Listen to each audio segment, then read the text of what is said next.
सुप्रभात बच्चों, आज हम अपनी हिंदी पाठ्य पुस्तक में 7वें अध्याय का अध्ययन करेंगे। क्या निराश हुआ जाए मन, कि क्या निराश हुआ जाए के लेखक हैं हजारी प्रसाद द्विवेदी जी। इन्होंने लिखा है कि मेरा मन कभी कभी बैठ जाता है।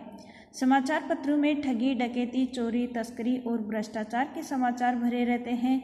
आरोप प्रत्यारोपों का कुछ ऐसा वातावरण बन गया है कि लगता है देश में कोई ईमानदार आदमी ही नहीं रह गया है।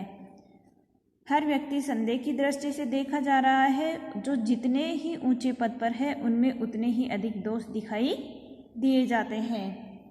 अर्थात यहाँ पर लेखक लिखते हैं कि जो सामाजिक जीवन है इसमें इतने दोष दिखाई देते हैं कि मन घोर निराशा से व्याप्त हो जाता है। और समाचार पत्रों पर अगर हम दृष्टि डालते हैं तो रोज ठगी, चोरी, डकैती, तस्करी, भ्रष्टाचार आदि की खबरों से ही समाचार पत्र भरे हुए रहते हैं।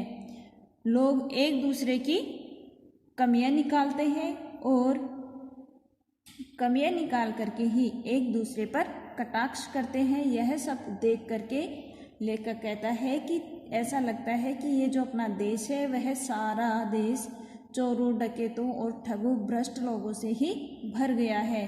अब ईमानदारी व्यक्ति कोई भी नहीं बचा है। एक बहुत बड़े आदमी ने मुझसे एक बार कहा था कि इस समय सुखी वही है जो कुछ नहीं करता। जो कुछ भी करेगा उसमें लोग दोष खोजने लगेंगे। यहाँ पर लेखक कह रहे हैं कि एक बार किसी ईमानदार व्यक्ति ने मुझे कहा था कि आज वर्तमान में वही मनुष्य सुखी है, वही मनुष्य चैन से अपनी जीविका चला रहा है जो किसी काम को अपने हाथ में नहीं लेता। और अगर मनुष्य कोई भी कार्य करेगा तो आजकल के जो लोग हैं वो उसमें दोष दिखाना आरंभ कर देंगे, उसके गुणों को भुला दिए जाएंगे और दोषों को बढ़ा चढ़ाकर दिखाया जाने लगेगा। दोष किसमें नहीं होते, यही कारण है कि हर आदमी दोषी अधिक दिख रहा है, गुणी कम या बिल्कुल ही नहीं। आज की जो वर्तमान सोच है उसके अनुसार लेखक कहते हैं कि जो मनुष्य कोई भी कार्य करने की जिम्मेदारी लेता है तो उसके अंदर जो दोष है वो ही लोगों को दिखाई देते हैं, लेकिन जो गुण है वो लोगों को दिखाई नहीं देते। और यही वर्तमान में यही कारण है कि लोगों को दोष अधिक दिखाई देते हैं और गुण कम दिखाई देते हैं। स्थिति अगर ऐसी ही है तो निश्चय ही यह चिंता का विषय है। और अगर लोग दोषों को ही खोजने में लगे हुए रहेंगे तो ये वास्तव में चिंता का विषय है, अर्थात चिंतनीय विषय है, क्योंकि गुणों का कोई भी बखान नहीं करता है।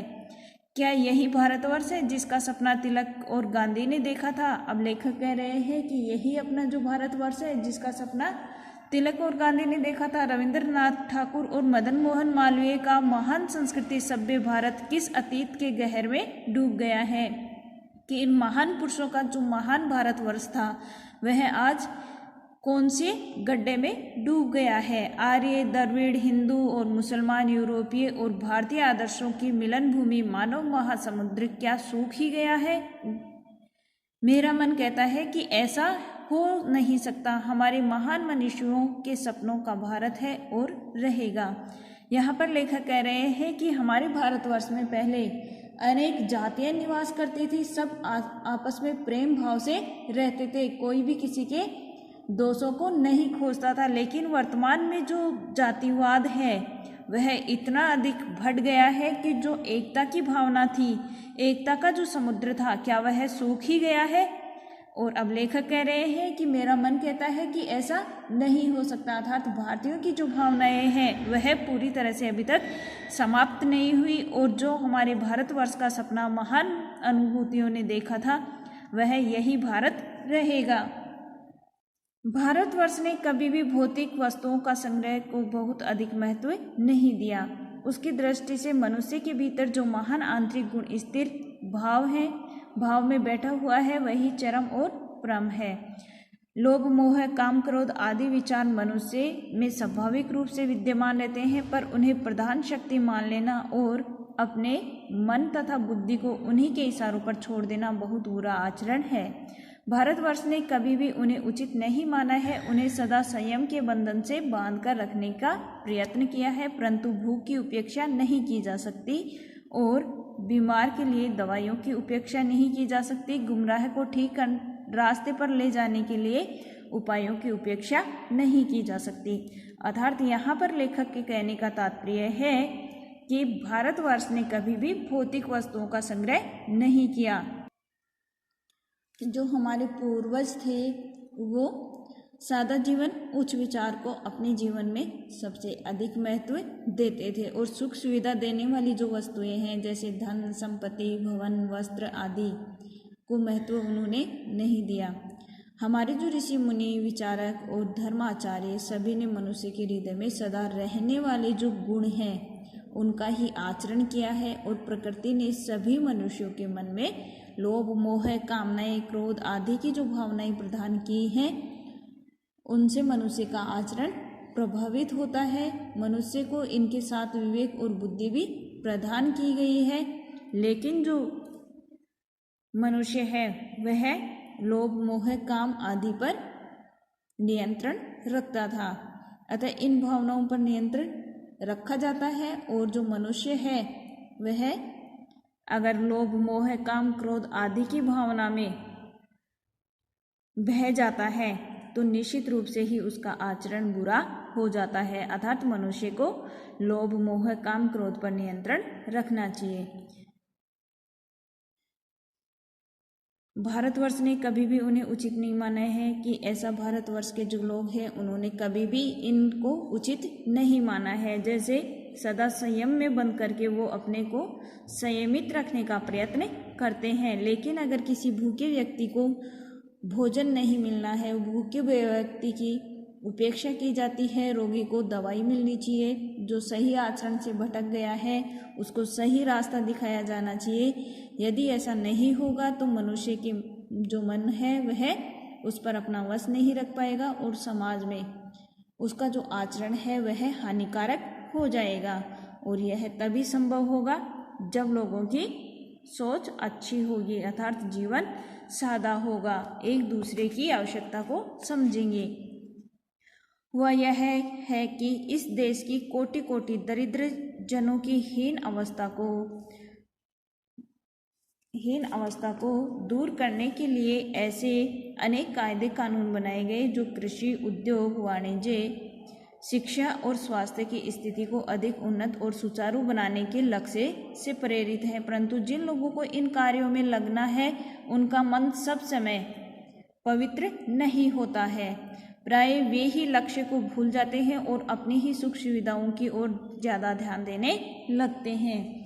यहाँ पर लेखक कहना चाहता है कि हमारे देश में जो सरकारी अधिकारी हैं उनमें जो व्याप्त भ्रष्टाचार है उसके कारण जो गरीबों को अच्छे कानून बनते हैं उनका लाभ नहीं मिलता है। कि हमारे देश में आज भी करोड़ों गरीब लोग हैं जो जीने के लिए मजबूर हैं। इसका कारण यही है कि गरीबी के लिए जो अनेक कानून बनाए जाते हैं ये कानून देश में खेती, कारखानों और व्यापार, शिक्षा और स्वास्थ्य की दशा को सुधारने के लिए बनाए जाते हैं। लेकिन इन कानूनों के अनुसार जो जिम्मेदार व्यक्ति होता है, अर्थात जिन विभागों में जो अधिकारी काम कर रहे होते हैं वो गरीब जनता का लाभ न देख करके अपना स्वयं का लाभ देखते हैं और वो ही इनको अपनी सुख सुविधाओं को भोगने में लग जाते हैं और गरीब जनता इन लाभों से वंचित रह जाती है। भारतवर्ष सदा कानून को धर्म के रूप में देखता आ रहा है। आज एकाएक कानून और धर्म में अंतर कर दिया गया है।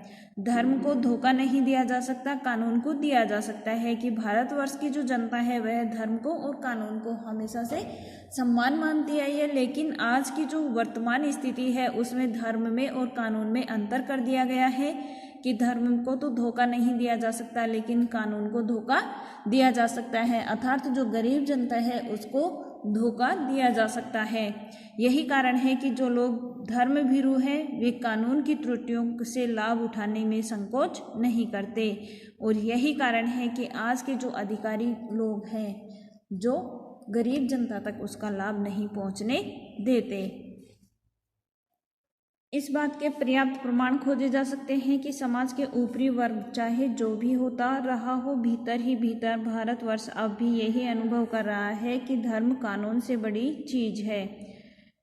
अर्थात यहाँ पर कवि कह रहे हैं कि जो समाज में ऊपरी वर्ग के लोग भले ही कानून और धर्म को अत्यधिक महत्व नहीं देते रहे हों, लेकिन भारत के जो साधारण लोग हैं वह आज भी यही मानते हैं कि कानून धर्म से श्रेष्ठ वस्तु है।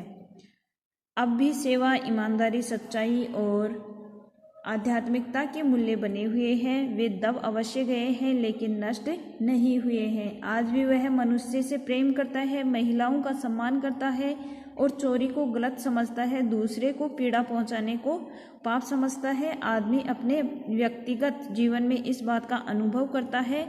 समाचार पत्रों में जो भ्रष्टाचार के प्रति इतना आक्रोश है वह यही साबित करता है कि हम